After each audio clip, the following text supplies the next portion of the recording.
To begin with, is there any public comment on items not on today's agenda?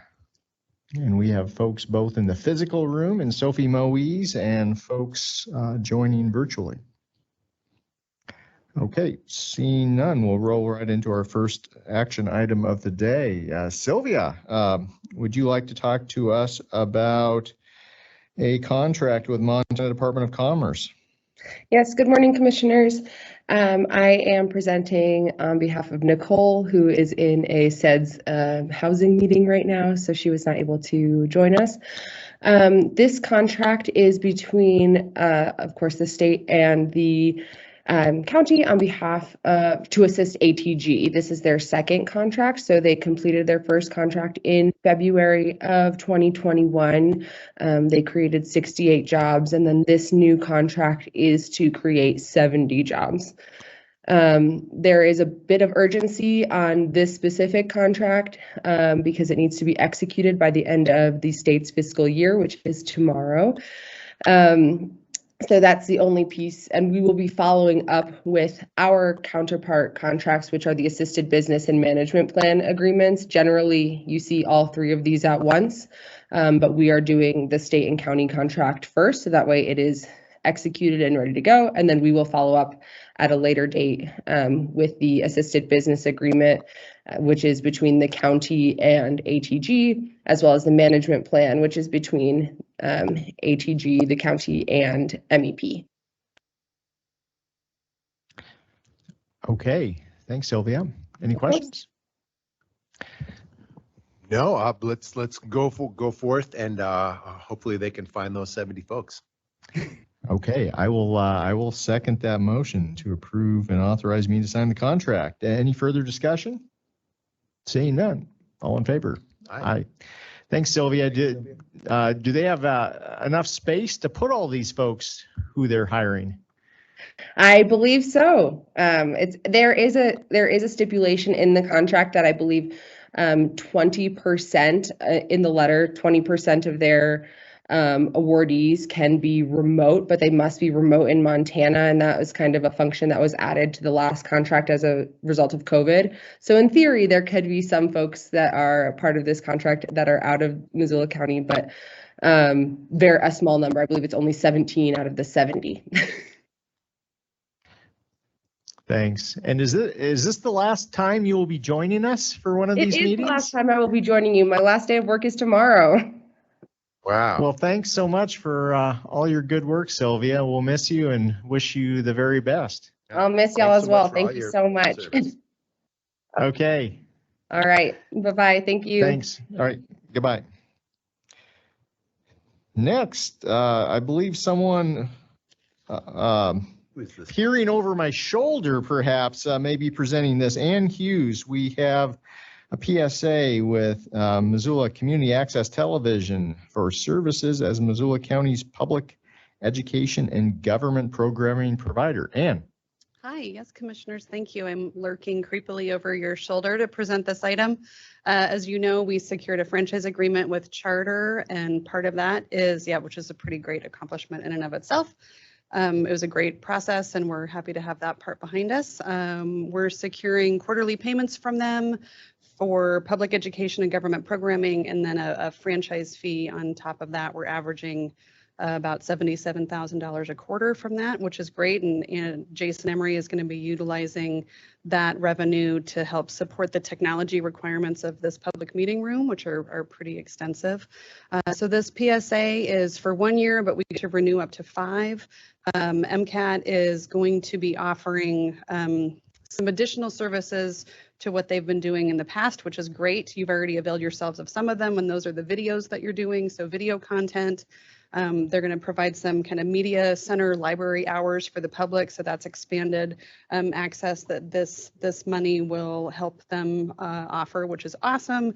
We're also going to be doing closed captioning on all MCAT programming, and Missoula County will get a credit for that, a little screen credit, if you will. And then we're also going to be Oh, we also get an electronic message board, so hours of messaging that we can put on the MCAT channel. So Great. there's some really great public information opportunities with this contract, and we're really excited about it. I should note that MCAT is the only game in town for this, so this is a sole source provider, and this has been authorized by our county auditor. Thanks. So on the expanded hours, does this mean people would be able to rent gear from MCAT whenever the library is open? I believe so, yes. I think they upped it to, I have it here. Sorry. 62 hours a week. Yeah. Great. And I just want to say thanks to MCAT and thanks to you for making this happen. There's a real equity side to this. There are a lot of folks out there who don't have access to the types of technology that are basically a necessity to navigate through life. And you can go to the library now, get that gear for free, and go sit around and you use it Awesome. with a sense of privacy and kind of empowerment. You're sitting there looking out the window with your laptop like anybody else. I'm really grateful we can make that happen. Yeah, I couldn't agree more. MCAT's great, and they offer such a great service to our community. They offered their technical expertise to us this morning when we had to tough it out and check out the Confluence. It was a brutal morning. A tough morning. It was tough. My heart goes out to you both. Thanks. Thank you. We took it for the team. No, this is fantastic. This has been a long time in coming. Just getting through the whole franchise agreement process was Oh my gosh. protracted and difficult, and this is the fruit of those labors. Yeah, good job, Ann. It was a team effort. I share credit with Chris and Jason Emery. All right, I would move that we approve the PSA with MCAT. Second, any further discussion or comment? Seeing none, all in favor? Aye. Thanks, Ann. Next, Kayla, would you like to talk to us about the Alcohol Tax Fund Service Provider Designation Form? Yes, hi, good morning. I am here to request the board approve the FY22 Alcohol Tax Fund Service Provider Designation Form. This is our annual designation form from the state where the revenue comes from alcohol tax, where they provide earmarked alcohol tax dollars to each county, and the commissioners are able to designate those funds to specific prevention providers in the county. So the designation for this upcoming fiscal year from July 1st, 2021 to June 30th, 2022, Western Montana Mental Health Center will receive 30% of the allocation. Stepping Stones Counseling will receive 25%. Open Aid Alliance will receive 22%. Cedar Creek Integrated Health receive 11%. Guided Healing Trails receive 8%, and Winds of Change will receive 4%.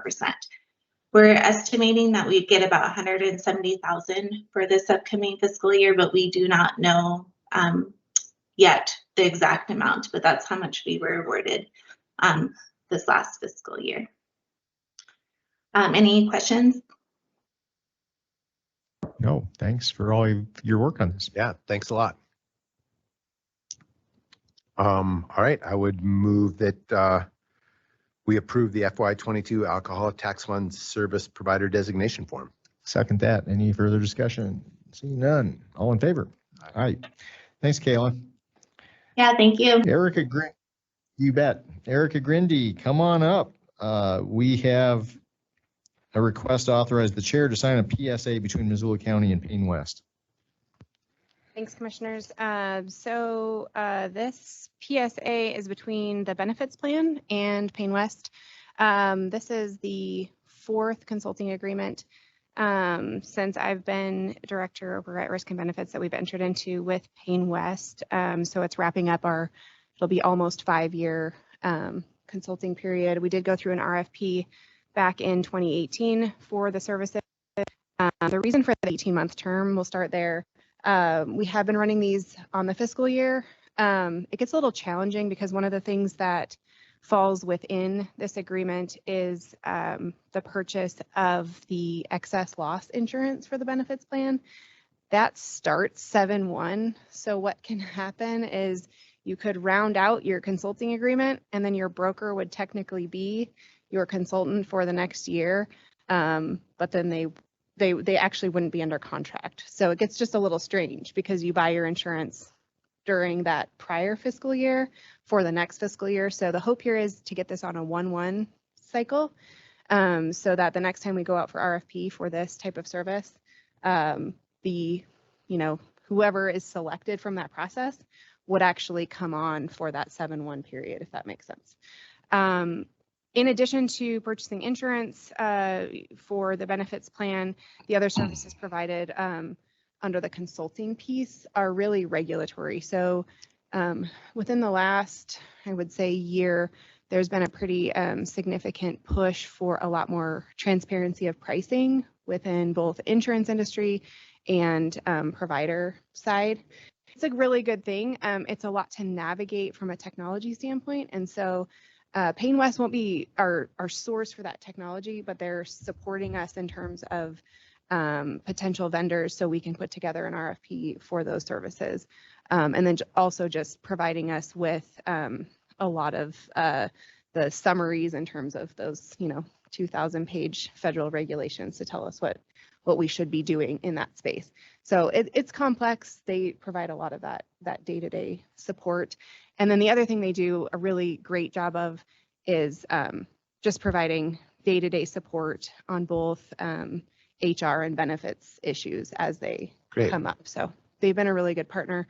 But just so you know, this will wrap up that 5-year term. So we will be looking to issue an RFP probably the fall of 2022. Okay, good. So you've been pleased with the services of PayneWest? We have, yep. And Becky Byrne is our primary consultant. She had worked with years in this space. The one thing we did do under this consulting arrangement, we had previously been paying a fee on top of our insurance, so a broker's fee.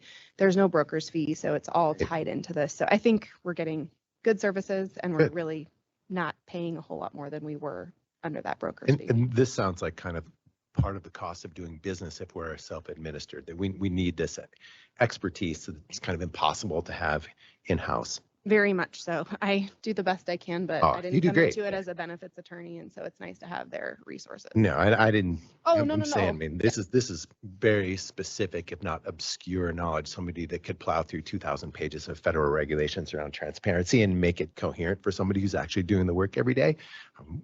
It's not like you can go find that person. Exactly. No, it's great. So it's not to say we need this service because our folks have no skills whatsoever. This We is don't have time.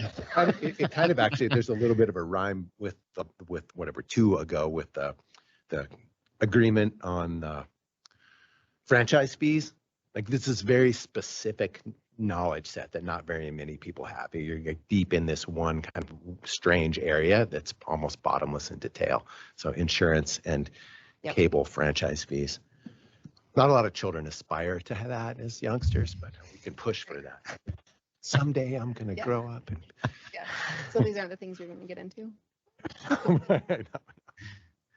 All right. Thank you. Yeah, thanks. All right. I would move we sign the PSA with PayneWest. Okay, and I'm being authorized to sign that, so I will second it. Any further discussion? Seeing none, all in favor? Aye. Erica gets to stay here. Yes. Next, item 5, Erica. Yes, so this is a request for the board to authorize me to sign necessary documents to bind coverage for county insurance policies to include our liability excess insurance, property insurance, equipment breakdown, which covers things like HVAC systems within our facilities, crime and fidelity, which covers primarily loss of monetary assets as a result of generally employee dishonesty. Fine arts covers all of the county-owned collection, as well as the Missoula Art Museum's collection, and then our cyber liability insurance. The total projected amount for these is $421,988. And if you want the breakdown for each of them, we can walk through that as well if you'd like. I'm fine. Right with it. Glad to hear about that. How does? Please. No, go ahead. I'm glad to hear about the cyber, given it doesn't seem like a few days goes by without us hearing about another ransomware attack somewhere in America on places that one would never expect. So. How does the 421,000 compare to past years? I'm sure it's dropped this year. Is that what you tell us?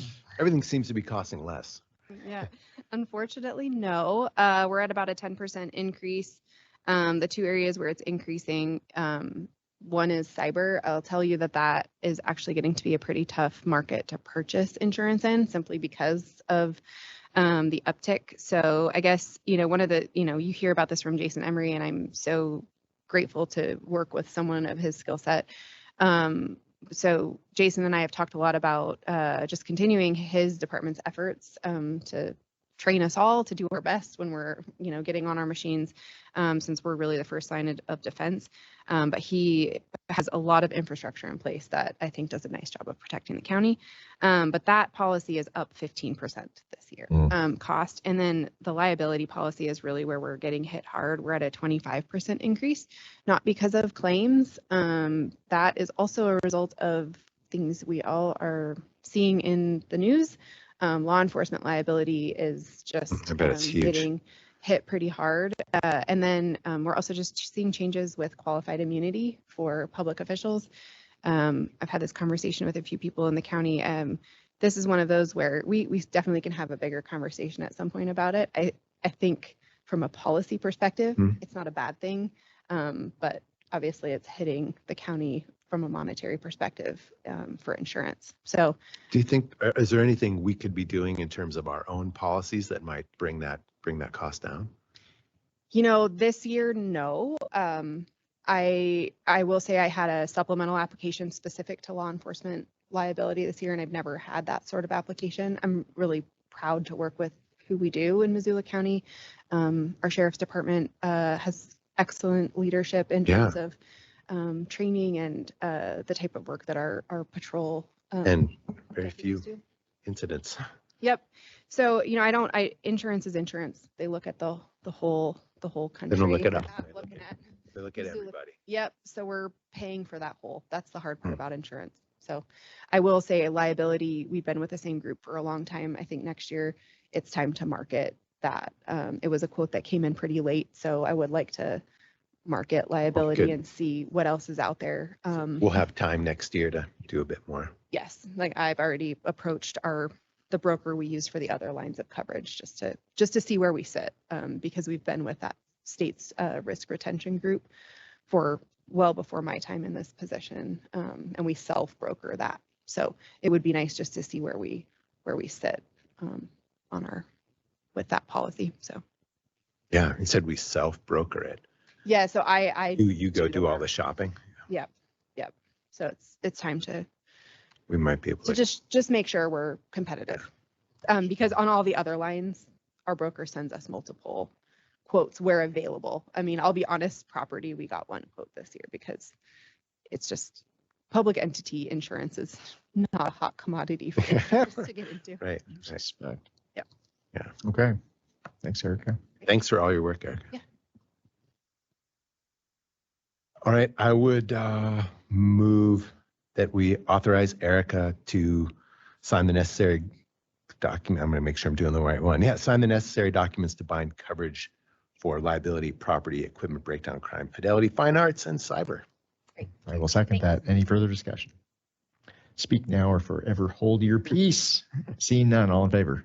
Aye. Thanks. Okay, thanks, Erica. Billy, Burley Man Creations, we have a change order in the amount of $23,181.81 related to work at the fair office. Yes, good morning. We had some additional work done. There were changes that occurred to the original scope of work, including some framing around our HVAC units, some new doors, some HVAC additions, and then painting the front office to match what was going on in the back.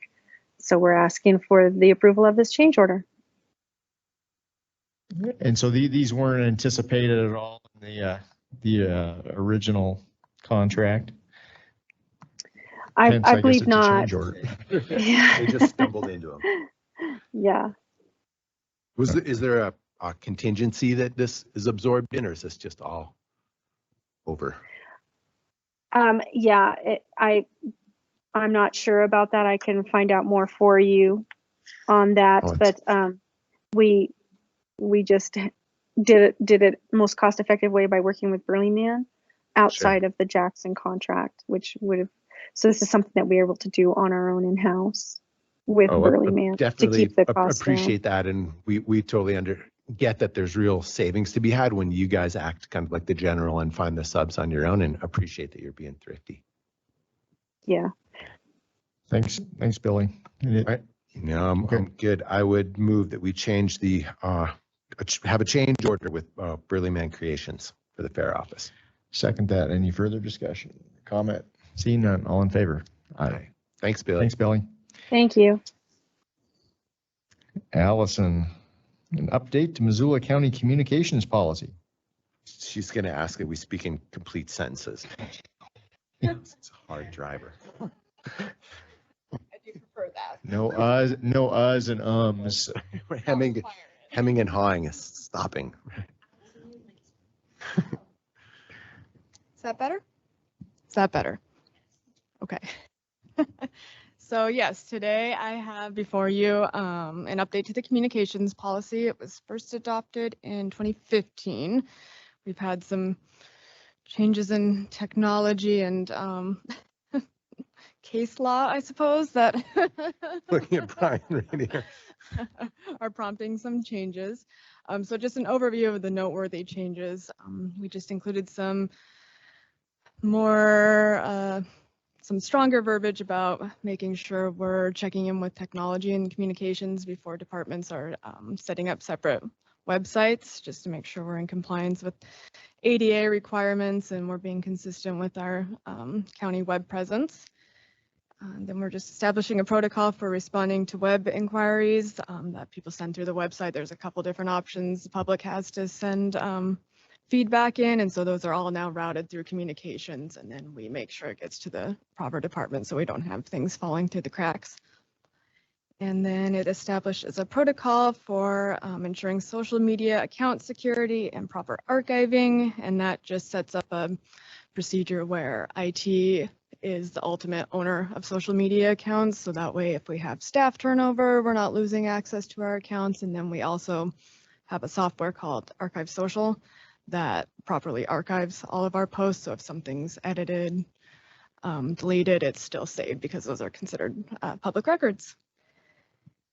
And then there's also an update to user interaction and comments policy. We are pretty limited as a government agency in what we can moderate as far as comments go, and so that can be a little hard sometimes, but we did add some language that staff can edit a post with or respond to a comment with, just to make sure that people understand that comments don't necessarily reflect Missoula County's values. That's great. So That's great. hopefully that helps with some of the less fortunate comments. And then the last part is just implementing the new logo and branding that commissioners adopted earlier this year and referring folks to the style guide. All sounds like good practice and housekeeping. Yep, absolutely. I mean, with the continually changing landscape and technology, it makes sense that our policies change to keep up to date. And this meets with the approval of County Attorney's Office. I'm looking for Brian to say, okay. Well, we appreciate that, Brian. Thank you. And it's been said before, but great job on the branding logo piece. It's really nice. Thank you. Yeah, it is. Yeah, thanks. All right. So I would move that we approve the update to Missoula County communications policy. I'll second that. Any further discussion? Seeing none, all in favor? Aye. Thank you. Okay, thanks, Allison. Jason Hauser, lightning protection on the annex building. Talk to us about this. Exciting conversation about lightning. So we have an existing lightning protection on top of the annex that protects the satellite or the towers up there, and then also protects the entire equipment inside of 911, Mr. Emery's his technology equipment in the basement. All that stuff's protected right now. With the removal of the roof, we have to take that down, put it back up. The equipment that's there is uncertified, so This is a contract with Keefler to take it down, put it back up, and recertify the entire lightning protection system for the annex building. And then there's also another piece that I didn't attach. There's about a $3,000 bill for the lightning protection of the towers, also for Adrian's equipment for the communication for her towers. So the total contract's about 22,000, but it's broke up into two different ones, and it was my mistake. Having talked to Mr. Lonsberry this morning, I should have attached both of those to that, not viewing them. So do we need to schedule another item for a future meeting for the 3,000? Yeah, so Adrian is out this week, so that contract will come next week when Adrian's back in the office. Okay, so what we're approving today is actually what is just here.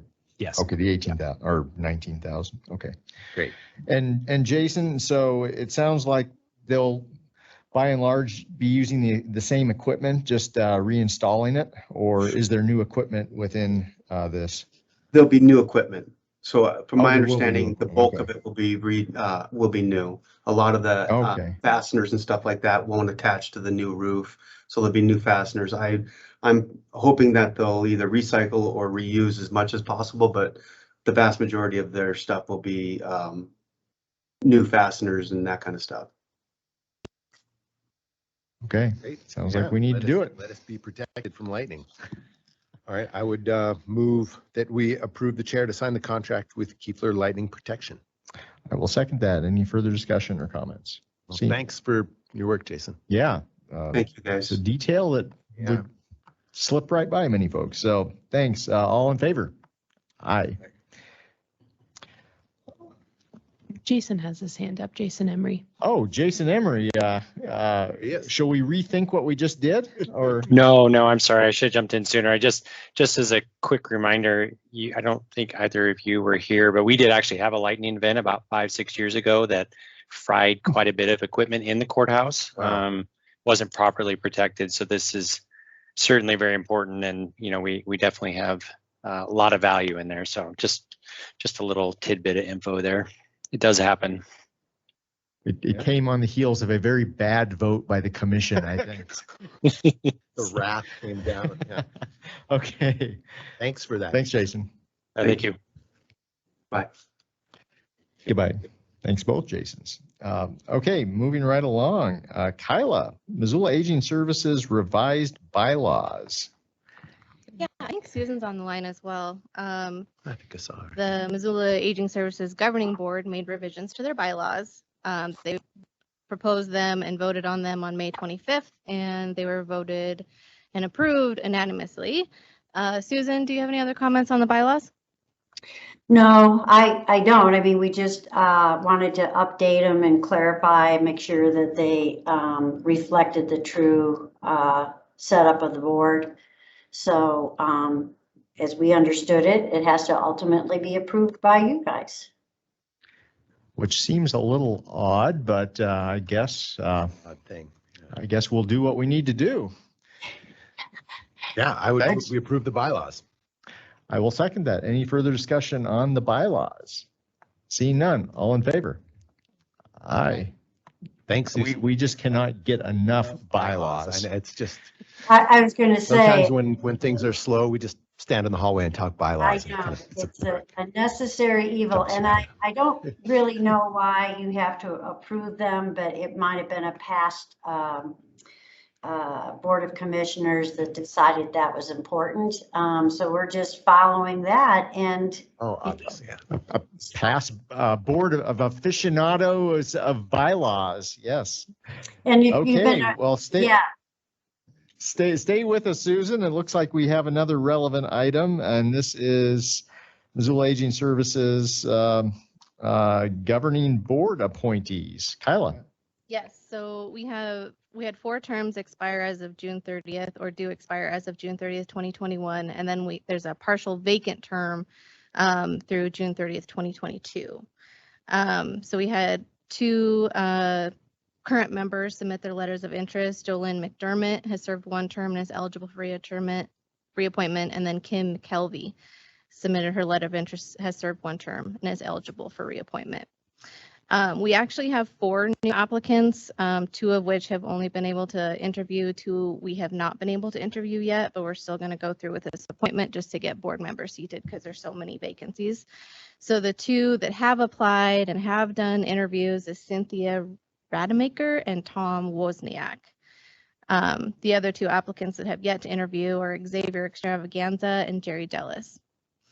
The 4 motions before you are to reappoint Jolyn McDermott to a new 3-year term, reappoint Kim McKelvey to a new 3-year term, appoint Cynthia Rademacher to a new 3-year term, and appoint Tom Wozniak to a new 3-year term, all through June 30th, 2024. And if we do that, how many vacancies will? There will be remain? 1 remaining vacancy, and it's the partial term that's through June 30th, 2022. And 2 folks vying for the 1 remaining. Have yet to interview Both of them. Mr. Extravaganza and Ms. Dellis. Correct. All right. Susan, how do you feel about that? I support the appointment of the 2 that was put forth to you, that Kayla mentioned.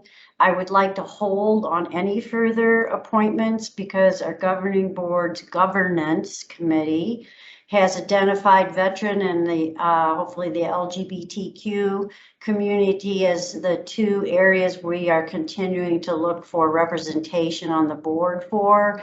Recognizing that you have the ultimate decision, we just are making sure we have some diversity and also some representation of the services that we provide, like veterans.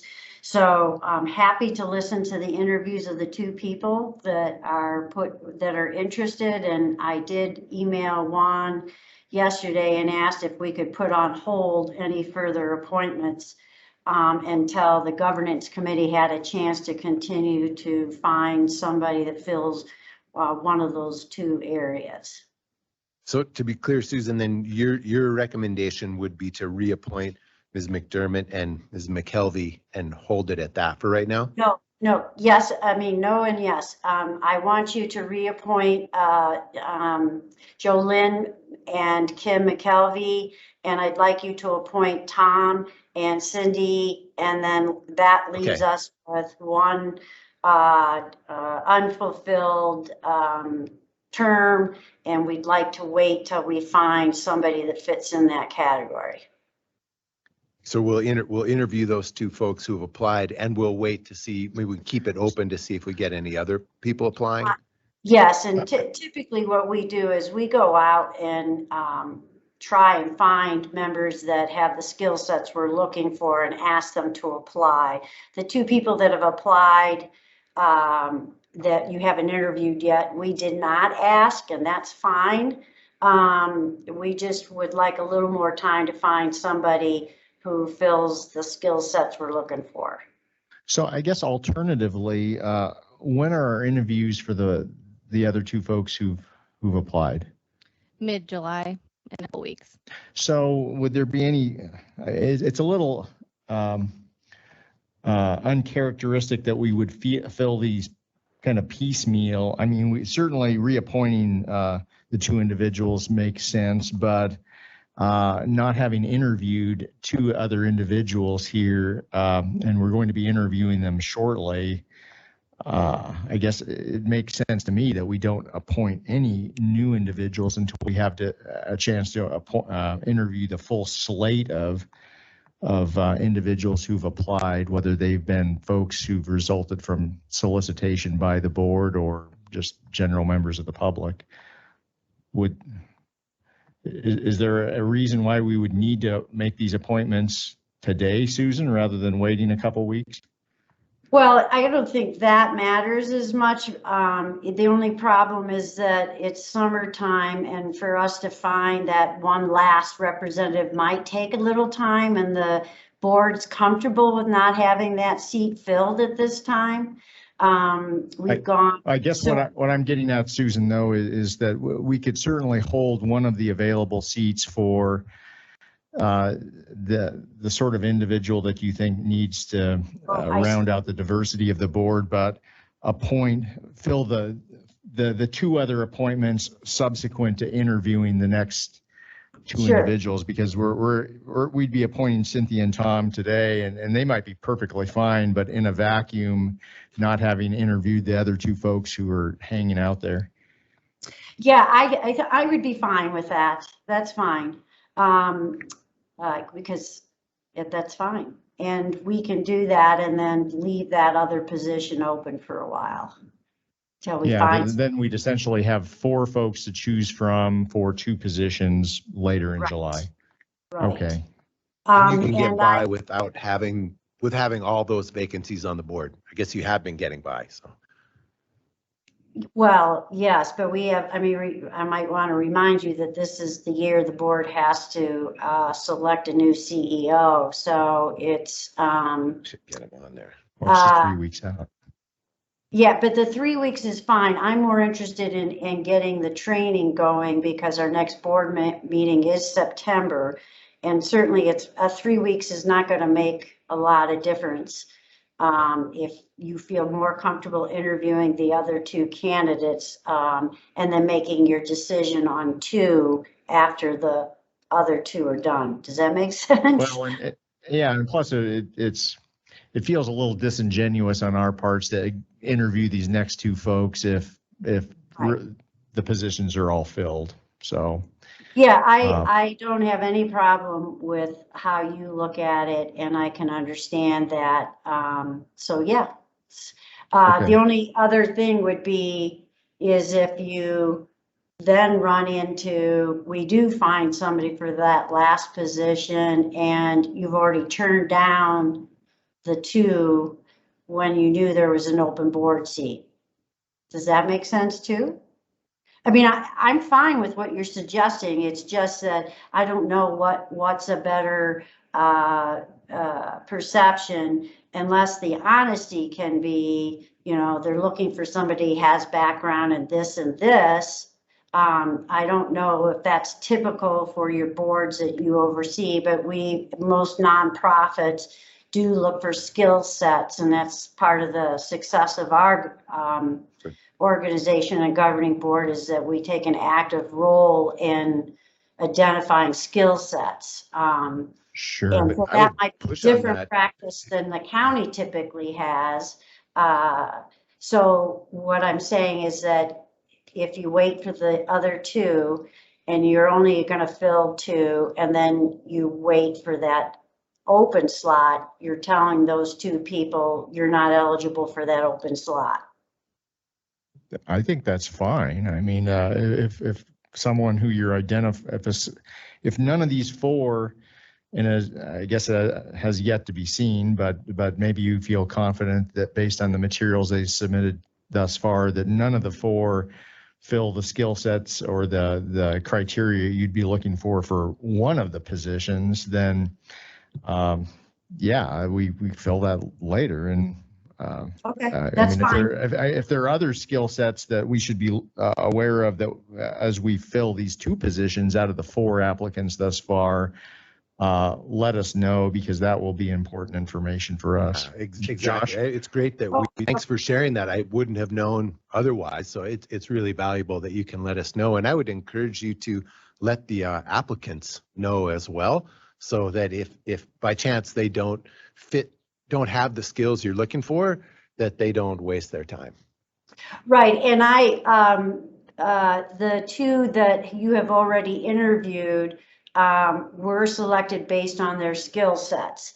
And we did an outreach to them. And this is that awkwardness about being a private nonprofit, but having the governing board appointed by county commissioners. So we went out, recruited people, and did tell them, you have the skill sets we're looking for. But the ultimate decision is by the commissioners, so please submit an application. I can't, Kayla, maybe you could help me remember whether we listed, it seemed to me in the advertisement, we listed some of the skill sets we were looking for, which was finance, and that's what Tom fills, and sort of that marketing part, and that's what Cindy filled. And then we're also looking for veteran, and I think it was classified as diversity. We have a growing LGBTQ older adult community that we don't feel that we're adequately connecting with, and that's why we're continuing to look in that area, or a veteran. Sure. Well, that's all good information to have as we go into the final two interviews of the folks who've applied Okay. thus far.